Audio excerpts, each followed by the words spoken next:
अस्सलामुअलैकुम। जनाब Babubhai सोपारीवाला girls primary school,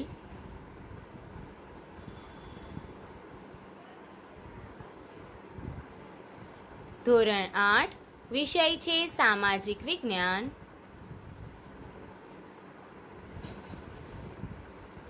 પરીક્ષાલક્ષી પુનરાવર્તન. વિદ્યાર્થીનીઓ, આજે આપણે પરીક્ષાલક્ષી પુનરાવર્તનમાં પ્રકરણ 5 થી 8ના 1-2 વાક્યના પ્રશ્નોના ઉત્તર જોવાના છે.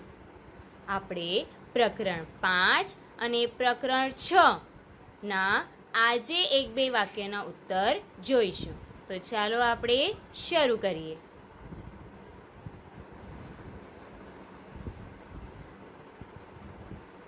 નીચેના પ્રશ્નોના ઉત્તર 1-2 વાક્યમાં લખો.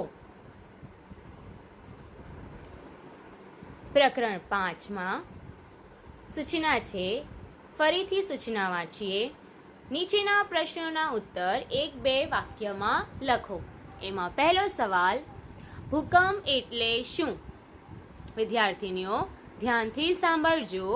પૃથ્વીના પેટાળમાં થતી ઝડપી ભૂસંચલન અને દબાણની ક્રિયાને લીધે પૃથ્વીની સપાટીનો અમુક નબળો ભાગ આકસ્મિક રીતે વેગથી ધ્રુજી ઉઠે છે. પૃથ્વી સપાટીની આ આકસ્મિક ધ્રુજારીને ભૂકંપ કહે છે. ફરીથી, પૃથ્વીના પેટાળમાં થતી ઝડપી ભૂસંચલન અને દબાણની ક્રિયાને લીધે પૃથ્વીની સપાટીનો અમુક નબળો ભાગ આકસ્મિક રીતે વેગથી ધ્રુજી ઉઠે છે. પૃથ્વી સપાટીની આ આકસ્મિક ધ્રુજારીને ભૂકંપ કહે છે. બીજો સવાલ, ભૂકંપ નિર્ગમન કેન્દ્ર એટલે શું? તો ભૂકંપ કેન્દ્રથી પૃથ્વીની ઉપરની સપાટીએ નજીકમાં નજીક આવેલા સ્થળ કે કેન્દ્રને ભૂકંપ નિર્ગમન કેન્દ્ર કહે છે. આગળ, ભૂકંપની નોંધ કયા યંત્રમાં લેવાય છે? તો ભૂકંપની નોંધ આલેખમાં લેવાય છે. આગળ, ભૂકંપના પ્રકાર કેટલા છે? કયા કયા? તો ભૂકંપના 3 પ્રકાર છે. કેટલા પ્રકાર છે? 3 પ્રકાર છે. એક, જ્વાળામુખી જન્ય ભૂકંપ, બીજું વિભંગજન્ય ભૂકંપ અને ત્રીજું ભૂસંતુલન જન્ય ભૂકંપ. પહેલું જ્વાળામુખી જન્ય ભૂકંપ, બીજું વિભંગજન્ય ભૂકંપ અને ત્રીજું ભૂસંતુલન જન્ય ભૂકંપ. આગળ જોઈએ. 5મો સવાલ, જ્વાળામુખી પર્વત કોને કહે છે? તો જવાબમાં લખવાનું છે, જ્વાળામુખીના વિસ્ફોટ વખતે પૃથ્વીના પેટાળમાંથી બહાર ફેંકાતા રાખ, ખડકના ટુકડાઓ અને લાવારસ જ્વાળામુખીના છિદ્રની આસપાસની ભૂસપાટી પર પથરાતા શંકુ આકારની ટેકરી સર્જાય છે. કેવી ટેકરી સર્જાય છે? શંકુ આકારની ટેકરી સર્જાય છે. વારંવાર જ્વાળામુખી વિસ્ફોટ થવાથી એ ટેકરી ઊંચી અને મોટી બને છે, જેને જ્વાળામુખી પર્વત કહેવામાં આવે છે. આગળ, જ્વાળામુખી વિસ્ફોટ થવાના કારણો કયા કયા છે? તો જવાબમાં લખવાનું છે કે જ્વાળામુખી વિસ્ફોટના 4 કારણો છે. કયા કયા? તો એ આપણે જોઈએ. પહેલું છે પૃથ્વીના પેટાળનું તાપમાન, બીજું પ્રવાહી મેઘમાની ઉત્પત્તિ, ત્રીજું વાયુ અને વરાળનો ઉદ્ભવ, ચોથું મેઘમાં એટલે લાવારસનું ભૂસપાટી તરફ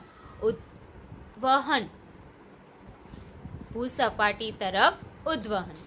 હવે આપણે આગળ જોઈએ. જ્વાળામુખી પર્વતના પ્રકાર કેટલા છે? કયા કયા? તો જ્વાળામુખી પર્વતના 3 પ્રકાર છે. કેટલા પ્રકાર છે? 3. પહેલું સક્રિય જ્વાળામુખી, બીજું સુષુપ્ત જ્વાળામુખી અને ત્રીજું મૃત જ્વાળામુખી. આગળ જોઈએ. સુનામી કોને કહે છે? સુનામી જાપાનીઝ ભાષાનો શબ્દ છે. સુ એટલે બંદર અને નામી એટલે મોજા. સમુદ્રના પેટાળમાં જ્વાળામુખી ફાટવાથી કે ભૂકંપ આવવાથી સમુદ્રની સપાટી પર ખૂબ વિશાળ કદનો શક્તિશાળી અને અસાધારણ લંબાઈના મોજા ઉત્પન્ન થાય છે. તેને સુનામી કહેવામાં આવે છે. આગળ, ભૂસ્ખલન કેવા વિસ્તારોમાં વધુ જોવા મળે છે, શા માટે? તો ભૂસ્ખલન અતિશય ભારે વરસાદવાળા પ્રદેશોમાં તેમજ ભૂકંપીય વિસ્તારોમાં વધુ જોવા મળે છે, કારણ કે ભારે વરસાદથી કે ભૂકંપથી ભૂસપાટી પરના ખડકો તૂટી જાય છે. આગળ, વાવાઝોડા કયા કયા નામે ઓળખાય છે? તો વાવાઝોડા હરિકેન, ટોર્નેડો, વંટોળ વગેરે નામથી ઓળખાય છે. ફરીથી હરિકેન, ટોર્નેડો અને વંટોળ વગેરે નામોથી વાવાઝોડા ઓળખાય છે. આગળ જોઈએ, પ્રકરણ 6 માંથી ભારતની આર્થિક સમૃદ્ધિ વિશે વિશ્વના ઇતિહાસકારોએ શું કહ્યું છે? તો જવાબ આવશે, વિશ્વના ઇતિહાસકારોએ કહ્યું છે કે 18મી સદી સુધી ભારતની ઉત્પાદન પદ્ધતિ, તેના ઉદ્યોગો અને વેપાર વાણિજ્ય અજોડ હતા. 18મી સદી સુધી ભારતની ઉત્પાદન પદ્ધતિ, તેના ઉદ્યોગો અને વેપાર વાણિજ્ય અજોડ હતા. આગળ જોઈએ, ઈસવીસન 1757 થી 1856 સુધીના 100 વર્ષના અંગ્રેજ શાસન દરમિયાન ભારત દેશ કેવો બન્યો હતો? તો જવાબમાં આવશે, ઈસવીસન 1757 થી 1856 સુધીના 100 વર્ષના અંગ્રેજ શાસન દરમિયાન ભારત દેશ ઇંગ્લેન્ડના કારખાના માટે કાચો માલ ઉત્પન્ન કરનાર અને એક કારખાનામાં તૈયાર થયેલ માલના વેચાણનું બજાર બન્યો હતો. આગળ, ભારતનો ખેડૂત વર્ગ સાથી પાયમાલ થયો. તો બંગાળ, બિહાર અને ઓરિસ્સાની દીવાની સત્તા, મહેસૂલ ઉઘરાવવાની સત્તા મેળવ્યા પછી અંગ્રેજો ભારતના ખેડૂતો અને ખેતીવાડીના ભોગે વધારેમાં વધારે મહેસૂલ ઉઘરાવવા લાગ્યા. પરિણામે ભારતનો ખેડૂત પાયમાલ થયો. આગળ, ઈસવીસન 1770માં બંગાળમાં લાખો લોકો શાથી મૃત્યુ પામ્યા. તો જવાબમાં આવશે, ઈસવીસન 1770માં બંગાળમાં ભીષણ દુષ્કાળ પડ્યો હતો. કેવો દુષ્કાળ? ભીષણ દુષ્કાળ પડ્યો હતો. લોકોની ભૂખમરાથી બચાવવા અંગ્રેજોએ કોઈ પગલાં ભર્યા નહીં. તેથી ઈસવીસન 1770માં બંગાળમાં ભૂખમરાથી લાખો લોકો મૃત્યુ પામ્યા હતા.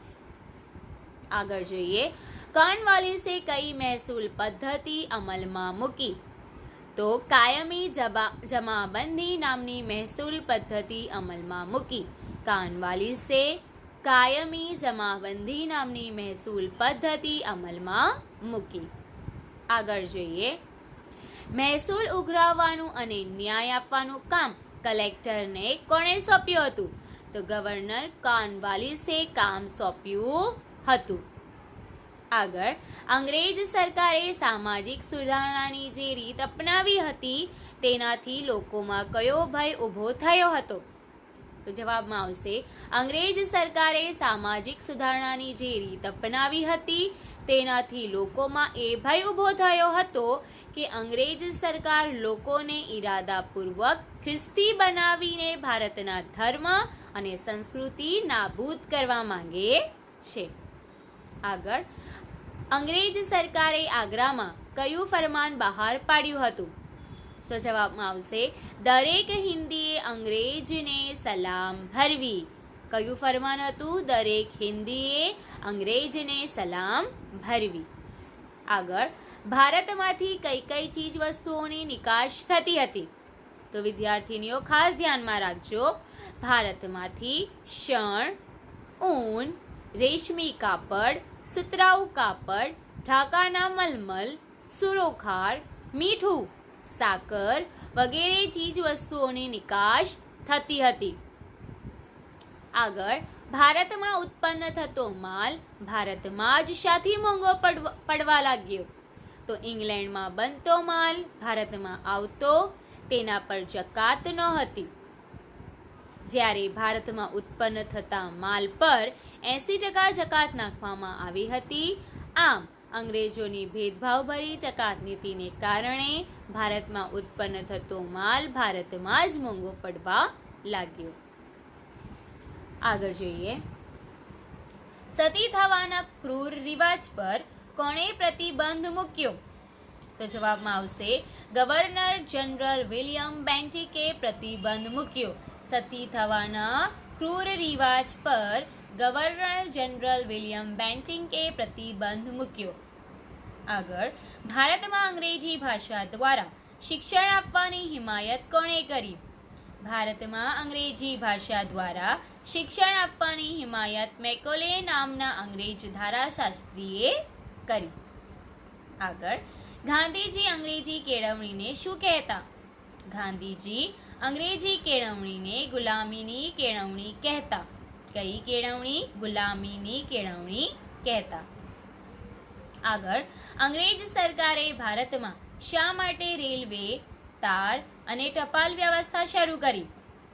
તો જવાબમાં આવશે અંગ્રેજ સરકારે ભારતમાં એક સ્થળેથી બીજા સ્થળે પોતાનો માલ સામાન અને લશ્કરની હેરફેર માટે રેલવેની તેમજ ભારત જેવા વિશાળ દેશના દરેક ભાગ પર ચાંપતી નજર રાખવા અને ઇંગ્લેન્ડ સાથે સંદેશાની આપ-લે કરવા માટે તાર ટપાલની વ્યવસ્થા શરૂ કરી હતી. આગળ, મેકોલે ભારતમાં અંગ્રેજી કેળવણી શા માટે શરૂ કરી? તો ભારતમાં અંગ્રેજોએ વહીવટી તંત્રનું અંગ્રેજીકરણ કર્યું હતું. આથી દેશનો વહીવટ કરવા માટે અંગ્રેજી ભાષા જાણનારા લોકોની જરૂરિયાત હતી. એને પૂરી કરવા માટે મેકોલે ભારતમાં અંગ્રેજી કેળવણી શરૂ કરી હતી. વિદ્યાર્થીનીઓ, અહીં હું મારું મંતવ્ય પૂર્ણ કરું છું. તમારે પ્રકરણ 5 અને 6 ના પ્રશ્નોના ઉત્તર આપણે અત્યારે જોયા છે, એનું પુનરાવર્તન કર્યું છે. તમારે બધા પ્રશ્નોના ઉત્તર યાદ કરવાના છે. Thank you.